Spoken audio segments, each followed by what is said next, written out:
Welcome to Buildings and Beyond, the podcast that explores how we can create a more sustainable built environment by focusing on efficiency, accessibility, and health. I'm Rob Aldrich. And I'm Kelly Westby. In this episode, I talked with Celeste McMickle, who is a director for the TRUE program at the U.S. Green Building Council. Before we get into it, I wanted to mention a couple of upcoming events. First, the NESE Building Energy Conference in Boston. NESE is the Northeast Sustainable Energy Association, and I've been involved with them for over 20 years. I'm looking forward to the conference. March 23rd and 24th, 2020, at the Westin Boston Waterfront. My colleague Nicole Ceci and I are doing a session titled To Electrify or Not to Electrify, where we talk about priorities and practicality of electrifying buildings. Check that out if you're going to be in Boston, or if you can be in Boston, March 23rd and 24th, nesea.org/BE20. Right after our session in Boston, Nicole is jumping on a plane and heading to Atlanta to the ACEEE Hot Water Forum. ACEEE, the American Council for an Energy Efficient Economy. Their Hot Water Forum is in Atlanta this year, March 23rd to 25th. And this is all about water heating. I've been to this also, and it's a great event. New water heating equipment, multifamily hot water systems, smart plumbing design, policies and programs, and really lots more related to water heating. In lots of buildings, such as many multifamily buildings, hot water is the single biggest thermal load. So figuring out how to do that in a practical, sustainable, and cost-effective way isn't always straightforward. So check that out if you can. ACEEE.org. That's ACEEE.org. So this episode, again, I talked with Celeste McMickle about waste reduction and the TRUE program. I learned about TRUE, it really wasn't all that long ago. I've been somewhat mindful about waste and waste reduction, but I didn't really know much about getting to zero waste, and I learned a lot in this conversation. In the first half, Celeste talks a little bit about her background and about the TRUE program itself, and then in the second half, we talk more about examples, how facilities are getting to zero, both doing the low-hanging fruit, the straightforward stuff, and some clever and innovative strategies. We started with Celeste talking about how she got interested in waste. Cool. So, waste. I mean, Celeste, can you talk a little bit about yourself and how you got interested in waste reduction? Sure, absolutely. So, yes, my name is Celeste McMickle, and I am an architect converted over to waste diversion enthusiast. And I got interested in waste, I think, in part due to the green building consulting that I did professionally for a number of years, where consistently I was seeing construction waste diversion being a big issue and source of confusion in the building industry. And even when other green building standards were understood and well implemented, consistently I was seeing the construction waste issue being problematic. So that started to be interesting to me. And then simultaneously, more on a personal level, I'm a very avid gardener. And so composting is obviously something that is often a gardener's best friend. And so I was getting more interested in composting and finding out more about how composting is this wonderful thing that turns what is often seen as a problem, i.e. trash, into this resource, which is a very nutrient-rich supplement that can be added to soil to really help boost your garden's performance. So those two things concurrently were kind of going on. I was seeing this issue in my professional work, and then simultaneously I was learning about composting and waste diversion. And I started to just get more interested in what was happening within the waste and recycling world. And I also think living in New York City, trash is just something that is a part of your everyday life. You see it all the time. You see it on the sidewalk. You see it on the ground. You see litter. You see piles of garbage. It's kind of a daily part of life. And I think previously it had been one of those things that I had looked at and thought, oh, what a shame that there's trash everywhere. Wouldn't it be great if someone would do something about it? And then that conversation kind of evolved into, man, this is really a problem. I should do something about it. And it really seemed to me like this next issue of sustainability that no one had really touched yet. People were talking about green building and energy efficiency and lots of issues related to how we can improve our built environment and surroundings, but I just didn't really see the public or the private sector really talking about trash as much. And so I started to get more involved and learn about what was going on, and I actually found out that there were a lot of great resources and organizations and opportunities to work within the waste and plastic diversion realm. And I started pursuing those and just getting more excited about what the possibilities were. Yeah, that's so is really multiple angles that you got hooked into this topic. When LEED first got started, I was encouraged to see construction waste there because that is something that, I also hadn't paid a lot of attention to it, and I certainly wasn't alone. A lot of builders and developers didn't pay much attention to it. And construction waste is really, actually, when the first time I heard about TRUE, which is a program that I'm sure we'll talk about in more detail now, hopefully, the zero waste program, I was thinking that it was construction waste, when I first heard about it. But it's not only construction waste. Maybe can you talk a little bit about what TRUE is, how it got started, and how you got involved? Yes, absolutely. So TRUE is a zero waste certification program. It stands for Total Resource Use and Efficiency, and it is part of the USGBC and GBCI suite of programs. So similar to the way that LEED is a green building certification that is maintained by the GBCI, TRUE is a zero waste certification program that is maintained by GBCI. And I am a director for TRUE Zero Waste for the Northeast and Midwest regions.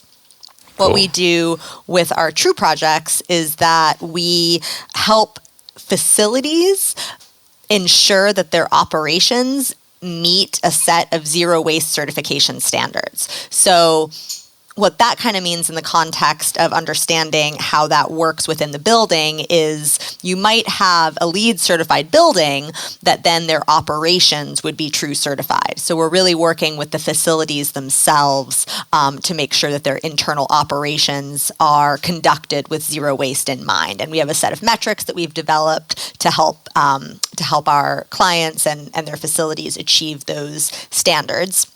In line with the construction and demolition waste, we actually do have a construction waste demolition pilot that we're working on that we have had one project pursue. They have not yet certified, but that is actually the goal, is to have more projects that are able to pursue TRUE for zero waste, construction waste and demolition. So zero waste to me seems a little intimidating. We're not talking about half the waste or much less waste, but zero, truly zero. Right. Is that the end goal, or is a certification really based on truly zero waste? Sure. Yeah, that's a great question. So we are based in zero waste. That is the idea. And what that really means is that we ask our projects to meet a minimum diversion number of 90%. So we actually do allow for a 10% window, understanding that there are just some things that are going to be extremely challenging. And similar to the other LEED design standards and criteria that have been developed, like under the materials section, if you install a particular product up to 90%, then you're able to claim the point, right? 90% is kind of viewed as getting doing all the work you possibly can, and allowing for there to be that one moment where you're just not going to be able to work on that particular piece. So all our projects are required to meet a diversion standard of 90%. That is a prerequisite for certification. However, we do completely understand how intimidating that can be. But the good news is that our standard is developed based off of the Zero Waste International Alliance, short is ZWIA, definition of the highest and best use of resources, which is this great triangle diagram that I can also send to you in case it's helpful to include that. But it basically identifies the best possible way to use resources, and that starts with the idea of reduction, reuse, and reappropriation, and then it moves down to other things like composting and recycling, and finally landfill at the bottom. But the key takeaway here is that reduction and reuse are seen as the highest and best use for resources. So what that means for our projects is that in a typical diversion calculation, you calculate what you're sending to recycling, what you're sending to landfill, and then that's your diversion number, right? You kind of only look at those two elements.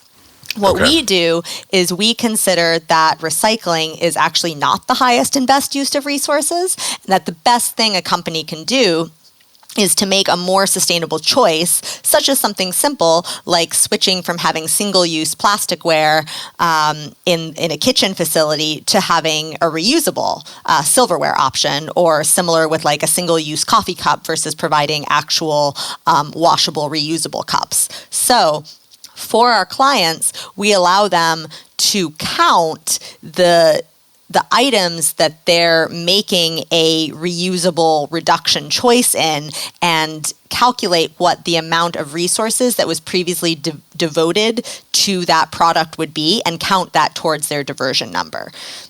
So they can count things like taking single-use plasticware out of the equation and switching over to a more sustainable alternative. So with those choices in mind, it actually helps companies get to a much better diversion number, as long as they're making those choices that are in line with the zero waste hierarchy. So if you had a recycling diversion number previously of like 30%, which is a pretty common recycling rate, and that would mean that you were sending 70% to landfill. If you go through our checklist and start making those reduction and reuse choices, doing those things alone might boost your numbers up to 60, 70, 80%. And so I think projects often can get a lot closer than they realize, just by making better choices in their operations. Gotcha. Yeah, that's a big deal. Yeah. Just reducing upfront. And it's obvious when you're talking about it, but I think very often, zero waste means recycling. Right. I don't think the biggest and obvious steps are what comes to mind for many people. Right, exactly. And we talk about the choices that I just discussed as being more upstream choices versus downstream choices. A downstream choice is more about recycling and composting and landfilling, and the upstream choices are those reduction and reuse opportunities. And one of the reasons that we also focus so heavily on the upstream is, of course, because those are kind of the most sustainable choices that you can make, but also because those are things that companies have control over. A lot of times, a company isn't necessarily going to have control over the downstream choices that are available to them, depending on their region, the type of company that they might be, what products they may be facilitating or, manufacturing.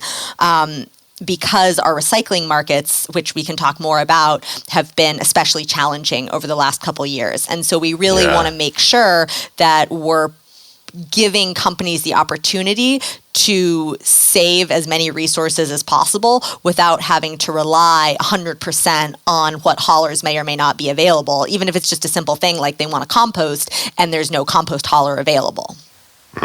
Yep. Yeah, that makes sense. Mm-hmm. What kind of buildings do you get involved in? Is it a big gamut? Yeah, we have a pretty wide range of different types of projects. I think historically, a lot of our first clients have been manufacturing, because I think those were a lot of the contacts and resources that we had available to us when we first started the program. But we're actually still a pretty new program. We were acquired by the USGBC in 2016.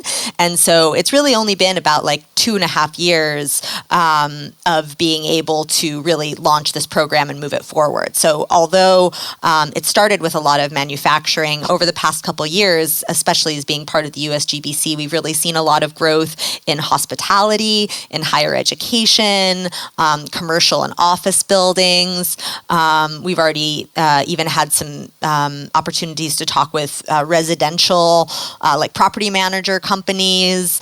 And so there's really a wide range of different types of projects that are eligible to participate, and we would not say no to anyone. I think any type of building would be eligible to pursue true certification. Again, it's just all about making that commitment to zero waste.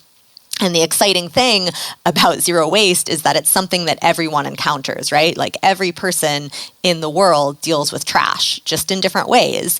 And so because of that, there's really no facility that would be off the table, because it's something that literally every building encounters one way or another. Yeah, do you personally get involved in all these different types of facilities? Because I think the challenges or the waste reduction methods for a factory would be very different than an office, than a restaurant. It seems like there's a lot of, or maybe there's a lot of overlap, but just from somebody who doesn't know much about it. How are you personally involved in all these different types of facilities? And I guess, how do the strategies vary? Sure. No, that's a great question. So first, I'll maybe talk about the strategies.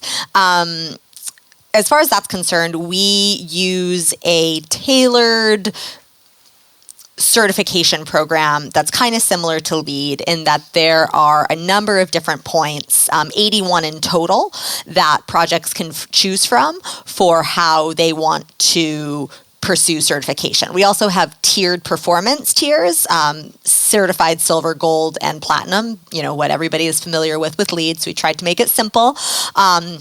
But the range of points that are required are you need to meet at least 31 points to achieve certification, and then 81 points is the maximum number in the program. And we've really tried to leave a lot of options within that point range to allow projects to make the choices that are going to be most appropriate for them. So we have a number of different credit categories that address different components of zero waste certification.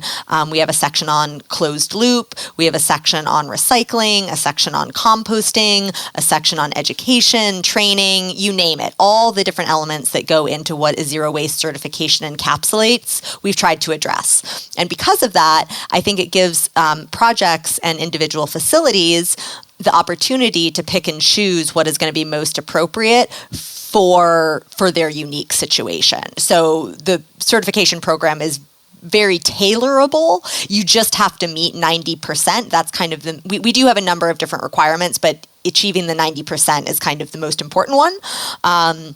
But whatever means you use to get there, the certification program is there to help guide you through that process. So that's one piece. And then as far as the other question is, kind of how do we get involved? So we do actually have true as an assessor-based program, which means that we implement third-party verification for every project. So whatever the project may be, wherever it's located, we always are going to send an assessor on site to review the strategies at the project and do interviews and just make sure that everything that they intended to do is actually happening. And what, we're seeing as part of their certification performance is actually, truly happening on site. And it's not necessarily the idea isn't to catch someone doing the wrong thing. The idea is just to make sure that the integrity of the certification program is upheld and that different criteria are being understood and implemented correctly, right? Because, obviously people make mistakes. So we do feel that the third-party assessor verification is a very important part of the program. That is not going to be any internal GBCI or USGBC staff that will be going out and doing the assessor visit. That's going to be a third-party company that we have enlisted with to provide that service. But we always do have a hands-on approach with every project. And then, of course, our staff is available to help those projects make their way through the program and address any issues that might come up, answer questions related to the rating system, and whatever might be needed throughout the process. So you're mostly involved in the certification, I guess. Yes. Yeah. Okay. And do, like, say a widget factory is interested in reducing their waste. I mean, they have the checklist, they have the guidelines. If they need help implementing some of these things or finding innovative ways to do it, it sounds like that would be a role for someone else, or Sure. They develop that expertise in-house, or? Sure, that's great. So one thing that I haven't gotten to talk about yet is the fact that we have a professional credential related to True certification, and that is called the True Advisor. The True Advisor is a credential very similar to the idea of a lead AP, in that it is a training program that anyone can go through. We have, everyone from students to consultants to in-house sustainability coordinators for organizations. It's really available to anybody that's interested in zero waste. So what the True Advisor does is that it has an online module that is available for any participants to sign up and go through this online training course. So you actually get a full deep dive, I would say approximately 12 hours of education related to zero waste practices. Of course, we do have a lot of information on there about True certification itself, but we also talk about general zero waste standards and concepts such as, of course, the zero waste hierarchy, waste audits, diversion calculations. It's really everything you could want to know about zero waste practices. And at the end of the online module program, there is an exam that you take, and if you pass, then you receive the credential. So it's a fantastic opportunity for anybody that's really interested in zero waste to be able to get that hands-on learning and then get, kind of a cool credential at the end of it. How this works, I would say, for certification is that we really highly recommend that any project that is pursuing True certification have a True Advisor in the mix. And, I think that's very similar to the way that most projects are used to approaching LEED certification. Of course, you can do it without a LEED AP, but it just makes the whole process more challenging. So enlisting with a True Advisor is going to make sure that there's someone that's knowledgeable about the program, that's knowledgeable about zero waste practices, and is going to help shepherd the project through that process. Sometimes our projects will choose to engage with a consultant who is a True Advisor and, who's a zero waste expert consultant in the industry, and that's fantastic. But a lot of times we also see our projects, especially if it's a company that plans to certify a number of their facilities, they'll actually get one or maybe a couple of in-house True Advisors certified so that those individuals can help the process along the way. A good example of that would be one of our clients is Colgate-Palmolive, and they have facilities all over the world. And one of the things that we've recommended for them is that they have someone credentialed at each facility, because that's really just going to ensure that the process goes well and that they're able to maintain that zero waste process once the certification is complete. That's another thing that I should mention real quick is that in order to receive certification, we need a base year of data showing what the company waste performance was before they implemented some of these true zero waste tactics. And then, of course, we need the year of data showing that the project has achieved 90% diversion. And then every year moving forward, we need to see documentation showing that the project continues to meet 90%. So, it doesn't have to be any new strategies necessarily. We just need to see that ongoing documentation submitted on an annual basis. There's no charge for that. We just consider that to be part of maintaining the certification of a project. But if we were to stop receiving that annual data, then we would go to the project team and say, hey, what's going on? Or have you guys run into trouble? Or you're not maintaining your certification? And, it could become an issue if we just, never heard from them again. We would take away the certification, although to my knowledge, we have never done that yet. Yeah, interesting. That was on my list of questions. But yeah, is this the one and done kind of certification? But no, there's ongoing tracking or verification. Right. Yeah. We expect that that once a project is going to put in place their zero waste strategies to hit those diversion numbers, that they are making a choice for how they want their business and their operation to run, and that moving forward, they will continue to put in the work to maintain that effort and that standard within their operations. And I think most projects that I've encountered have been really happy about this, because actually one of the cool things about zero waste programs is that they oftentimes help you save money. Because it's not necessarily about making a big change to your building, right? Like swapping out an inefficient window for a fancy, newer, efficient window. It's actually about finding places within your operations where waste is happening. And anytime you have waste, there's going to be costs associated with it. So if you cut the waste in the physical sense of the actual material that's going to landfill, oftentimes that's going to help cut your cut your costs as well. So I think a lot of times our projects see a lot of benefit in continuing the certification because they continue to reap the benefit of those cost savings. Okay. For, say, manufacturing, what's the kind of low-hanging fruit? What are there things that seem to be common among many different types? And also, I'd love to hear like some really innovative kind of practices that you've seen that particular companies have found, just strategies that really work well for them. Sure. But first, are there some really commonalities on, let's say, manufacturing? Yeah, manufacturing, I think one of the common choices we see is pallet related.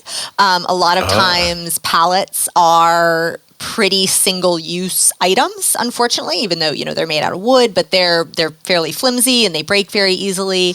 And so they might have one or two lives in them, but oftentimes they're just thrown out. So we see that being pretty low-hanging fruit for projects that either will convert to a more durable, reusable pallet option, such as like a more like plastic, but it's often made from kind of like a composite material, but it's more like heavy duty and durable. So switching to that from your traditional wood pallet is a great option. And then another innovative way that we've seen projects move out of the single-use pallet option is to have kind of like a collection station where pallets are brought in and the damaged ones are actually repaired or sent back to a manufacturer, or they could be mulched, chopped up, and then mulched and used in compost. So I think oftentimes pallets have great next life opportunities, be that in the reusing framework, be that in the composting framework, but really honing in on what you can do about your pallet waste is a great opportunity for a lot of our manufacturing clients. Cool. And how about, have you seen some cool stories, some cool innovations? We've definitely seen a lot of cool innovations. Yeah, I think another one of our common types of projects are breweries. We've had a lot of breweries go through the program, and breweries are great because obviously one of their huge byproducts is like the leftover hops and beer making material, and that is great for being composted on site, like for a on-site garden potentially, or to be sent to citywide composting. But it's a huge amount of heavy, wet material that has no business being in the landfill, and it's a great opportunity to divert that to a just much more sustainable, useful function. And so I think a lot of times the opportunity to integrate either on-site composting or working with a local community to take that material is a great option for our projects that are breweries or might have other on-site, food waste or material waste options. The breweries I'm sorry? Yeah, I was just going to say the breweries I'm familiar with. I know animal feed for the spent grains is a really, really common Yep, that's another one. application. Yep. And we actually have a credit within the rating system that that is for diverting those products to animal feed. So yeah, that's definitely an opportunity. Related to that, I mean, this is a bit of a tangent, but so if you had a brewery that already did divert most of its spent grains to animal feed, they would have to get to 90% reduction from their status quo. Is that correct? Well, what we would actually do in that case is we would allow them to backtrack and pick a base year, maybe prior to having implemented that as a standard, or we would allow them to use a more of like an industry standard for how that material would typically be processed as opposed to the way that they were handling it, because we definitely want them to count that good effort that they're making, and that's obviously going to be a huge part of their achievement of getting to 90%. So we're going to work with them to figure out a way to either use an industry standard in place of having that number available as a waste. We'll work with them on that. And a similar situation is that we have a restaurant that we are working with in New York that was set up as a zero waste restaurant from the get-go. And so all of their operations from day one have been with zero waste in mind, which is really phenomenal to begin with. But they did, run into a couple of challenges with our rating system because our program is more developed to help programs move from one way of operating to a more sustainable way of operating. And so we have had to work with them a little bit to figure out exactly how to count certain credits, since they don't really have any tracking year related to waste because it's been zero this whole time. And we've been able to work with them on that and figure out that solution, but that's kind of a similar example of how we would try and recognize a company's ongoing good efforts. Excellent. Cool. Mm-hmm. And I interrupted you about breweries. You said you were going to go to another example. What was I going to say? Maybe, I totally derailed you. No, it's okay. I think I was also thinking of within the realm of manufacturing that there is some other interesting strategies that we've seen with like material coming in shrink wrap and other sort of like more like plastic film types of materials, and just seeing them make either create relationships with the who is shipping that product to begin with and create like take back programs, or create a relationship with a company like TerraCycle to be able to then recycle that material. So I think it's really a great process once a company starts going through our program, because they see other opportunities where they can divert their waste. They might start by having already started a compost program on site, but they had never thought about the plastic film. And so I think once you've made one choice and then you start to see these other opportunities to convert your waste or reduce your waste, then it's just more likely to kind of become a little bit of like a waterfall effect and generate excitement and interest really quickly in just eliminating your waste altogether. Cool.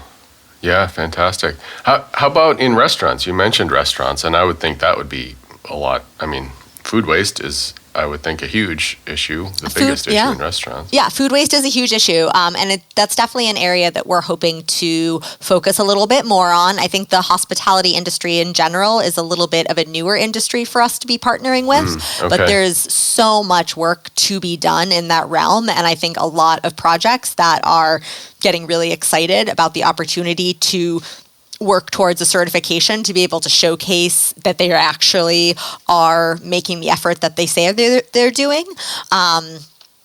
Obviously, like greenwashing can be a huge issue in the industry, and I think consumers more and more just really want to see actual results from the products, from the places that they shop and eat. And so I think that's somewhere that restaurants are starting to get on board with and understand the importance of waste and the importance of reducing it, composting their leftovers and things like that. So restaurants are kind of interesting because there's sort of a twofold approach with restaurants in that you have back of house waste generated and front of house waste generated, right? So you have everything that's happening in the kitchen, which is, going to be like cuttings from vegetables and, other materials that are used to make the food. And then you have what the actual consumers, the guests and patrons are throwing away. And that can be a bit of a disconnect sometimes, in part because it kind of depends on what the restaurant is like. Is it a sit-down space where there are servers that are coming to take the plates and take them away?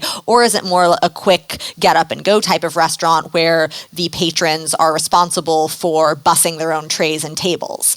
And I think anytime you're working with the public, there can be, I will say can be, not necessarily always, but there can be a lot of confusion about where things go, right? Like, what do you recycle? What do you put in landfill? What do you put in the compost? And so I think that's a big, I would say always. I'm sure you've experienced that, right? I've never seen in one of those restaurants, I'll go and try to sort my trash or not necessarily trash, and I'll look at all the bins, and I always see anything and everything in whichever bin. Oh, yeah. It's so all over frustrating. the place. It's all over the place. It's a huge issue. I think it's one of the most confusing public interfaces that we have, actually, is the recycling industry and the waste industry, because I'll use New York City as an example. Obviously, it's a very diverse city. People come here to visit from all over the world, and people come here to live from all over the world. So not only are you working with a very diverse population of residents, but you're also working with a very diverse population of tourists. And people come with different understandings, different cultures, different languages, some that come from very progressive places where you're able to just, recycle everything and compost everything, and that's the norm. Other individuals that might come from somewhere where that's not as much a common practice. And so they have no idea, what the current New York regulations are. And I think half the time, even hardcore New Yorkers don't necessarily know what those regulations are. So all this to say, I think restaurants can be really challenging, but I think one of the surefire ways to at least help that process is one option is to just make everything compostable. If it's like a to-go situation, if it's like cups and plates and things like that, and it's just all compostable to throw away, then that's going to take out the confusion to begin with. Or if it's like clearly something is like reusable, like it's a ceramic plate or something like that, then somebody hopefully isn't going to try and throw that away. But the idea is that you reduce the number of choices that individual has to make, because they're just not going to take the time to figure it out. And you can provide great signage. That's another, really surefire way to make sure that you're getting your message across. You can provide great signage. And that's anywhere. That's not just in a restaurant. That's in an office building. That's in, an education facility, wherever it might be. I think signage is always really, really key. But I also think, again, reducing the number of choices that an individual has to make when they're deciding where something should go is really helpful. How practical is it now to, in a fast-ish food restaurant, to have everything be compostable? I mean, is that how available are all those materials, like straws and cups and utensils? Yeah, they're available. I would say the availability isn't the issue. There are some cost considerations, but But I will say, like, New York City schools, they just implemented, they have like a zero waste schools program, and they just made the switch from styrofoam trays over to compostable trays. And they were able to make that, which is amazing, because it's like, I can't remember how many trays they go through every day, but I mean, they serve, I think they're like one of the largest food production services in the US or something like that. You can fact check me on that, but they serve more meals per day than like almost any organization, just because of the sheer number of students that they have going through the system. And so making a switch from a styrofoam material to a compostable material is just going to have immense ramifications. And they were able to make that switch because they were such a large organization. They were able to get the cost down and make a deal essentially with a compostable product company to reduce that fee. Because I think the availability is not the issue, but the reality is that, styrofoam and plastic still cost less than compostable materials. Hopefully that won't be the case, moving forward. Hopefully there's, affirmative action on that, but as of right now, I think it is a cost issue. There's another restaurant chain that is not in the Northeast, but it is a West Coast taco chain called Taco Time, and they had to adhere to a Washington state regulation that required them to eliminate their single-use plasticware. And so they had so many contamination issues that they did decide to switch over to 100% compostable everything. Compostable straws, compostable little condiment containers that you can fill up, just compostable everything. So the consumer goes in, they go to Taco Time, they order their materials, then they go to bust their trays, and it just all goes in one bin. They don't even have to think about it. And I think that really is a fantastic choice. And I think we're going to start to see more of that having to happen, because we just continue to see more plastic bans, more single-use plastic bans, more requirements from cities that are dictating how much waste commercial facilities are able to throw away. And so I think more and more these choice-based certification programs like True, it's a great opportunity for organizations to look at what their practices already are while they still have the opportunity to do it voluntarily, because eventually these requirements are going to be, citywide, statewide, nationwide, whatever it is. There's not going to be as much tolerance for waste in the system. So it's kind of a good idea to get on board now while you still can learn about it before there's like fines and fees involved. That sounds like a pretty cool system where everything is compostable. I don't think I've ever seen a restaurant like that. Taco Time. If you're ever in the Pacific Northwest, check it out. All right. I will do. Sounds good. But you mentioned this earlier with recycling and contamination, and that's how big a deal is that? Like you mentioned that our recycling chain has been disrupted quite a bit recently, which I've heard bits and pieces about. Mm-hmm. You can't recycle as much. It's more expensive to recycle. It's kind of just a wide open topic. I wonder, are there some key points that you can make on that, or some key advice for anybody in their own work, in their office, in their whatever? Oh, sure. I can take a crack at that. It's such a big topic, and I love talking about it. I really do.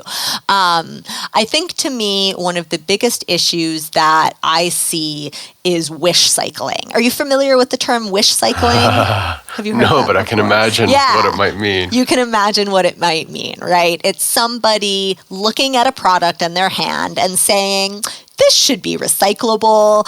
This can totally go in the recycling. I'm sure they'll be able to figure out what to do with this, and putting in the recycling bin when it really shouldn't be there. And the reality is that choice is usually made by very well-meaning people that want the world to be a better place and want to believe that they're doing something good in the world. But the reality is that habit is actually probably one of the most destructive things you can do within our recycling infrastructure, because the main reason our recycling infrastructure isn't working is because there's so much contamination. That is really one of the primary issues with recycling in today's age. That's the whole reason why the national sword recycling ban with China was enacted. It was because the stuff that they were getting from the US was terrible. All the material was incredibly contaminated for a variety of reasons. I'm not going to say that that was only a wish cycling issue. There's a lot of reasons why that material was contaminated, but that is a really big problem.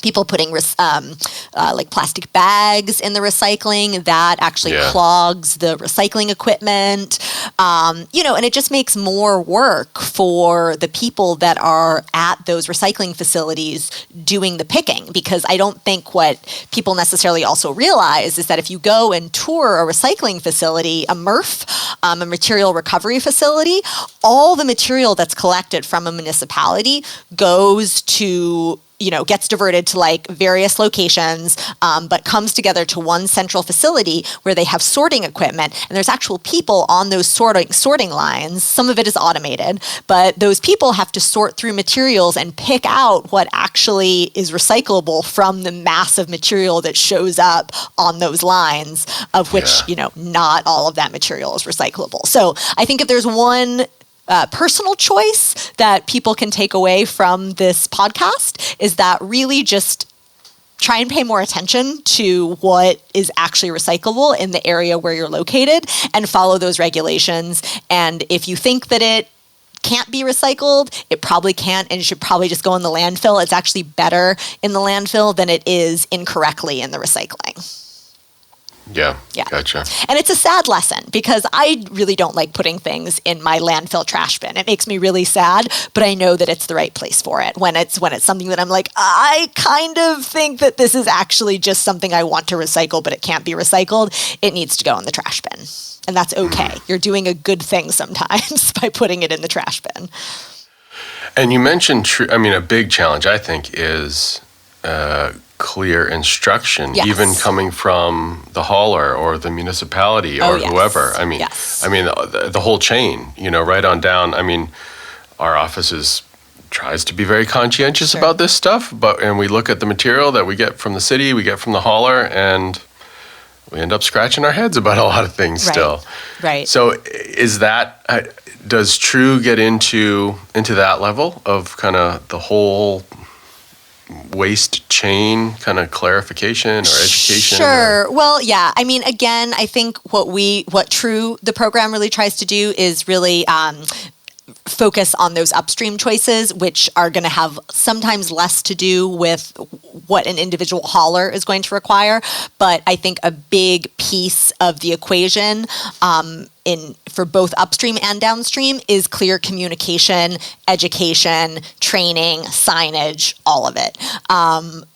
A great recycling program is never going to be effective if you don't have the participants on board and understanding what they're supposed to do. We, for True, have an entire credit category section related to training, and it's a very important part of of our program, of our rating system. And so points related to signage, points related to educating employees, points relating to creating certain goals in terms of recycling diversion numbers being tied to overall key performance indicators, things that you can do to really get people to care about what they're recycling and making sure that they're doing it correctly is going to be really important. On the hauler side, unfortunately, I think it just varies so much region to region and district to district. So it really is kind of up to an individual organization making sure that they have proper signage and, bin allocation for what they know that they're able to divert in their specific location. And New York City is confusing because if you're a New Yorker, if you live in New York, then you're used to one set of recycling rules for your residential location, but you have an entirely other set of rules for your commercial facility because the Department of Sanitation handles all of the residential recycling and trash, and then commercial haulers deal with all of, the more business oriented, and they're two entirely different set of guidelines, and so that makes it very confusing. And then similarly, if you work in New York versus living elsewhere, then you're going to have a set set of guidelines where you live, and then you're going to have a different set of guidelines when you come into New York for your job. So I think things like that, it's confusing. It's really confusing. So you really need to, unfortunately, it's kind of up to the individual or the organization to really just know what their individual hauler, what their individual location is going to accept versus not accept, and then just have great signage and materials for that. I will say, the Department of Sanitation has great educational materials on what is residentially acceptable to recycle, compost, etc.